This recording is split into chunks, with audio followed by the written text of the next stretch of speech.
You don't have to train to beat everyone. You need to train to beat the next opponent. Because if you don't beat the next opponent, it doesn't matter who is next. Because the next is the next, not the after this, you know.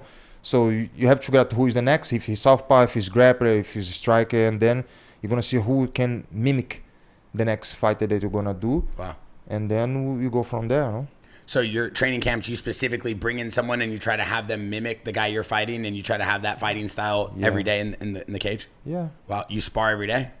Now maybe 2 times a week, maybe less, maybe 1, depend how I feel, you know. You have to be smart when you reach certain level, because you know, injuries is the big things on the sport that can stop you, that can pull you out of the fight. So you have to be really smart who you train with, because it's fucking hard, bro. You need to train in a certain level that you can keep evolving, get condition, get speed, you know, accuracy.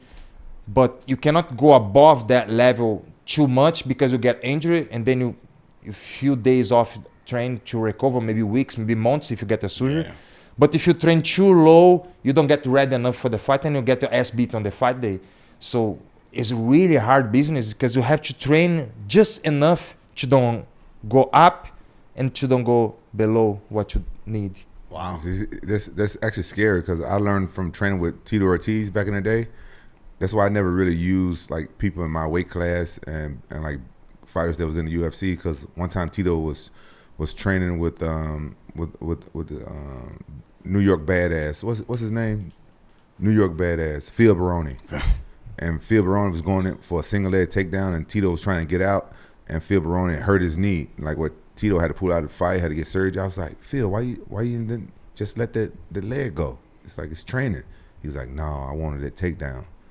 And that's why, you know, what you're saying is correct. You got to get it just right, especially if you training with other guys that they want your spot, or they want your limelight and stuff like that. And that's why I learned. I'm like, man, I'm not training with other fighters like that. Yeah, you need to be smart, because it's your career, it's how you pay your bills, and you have to train without no ego. Like if somebody gonna make me tap on the gym, of course I know I can resist a little bit as much as I can, but if I see that I'm gonna get hurt, I'm gonna tap. Because it doesn't work. There is no money involved. There is no camera scene that's going to nowhere. It's just going.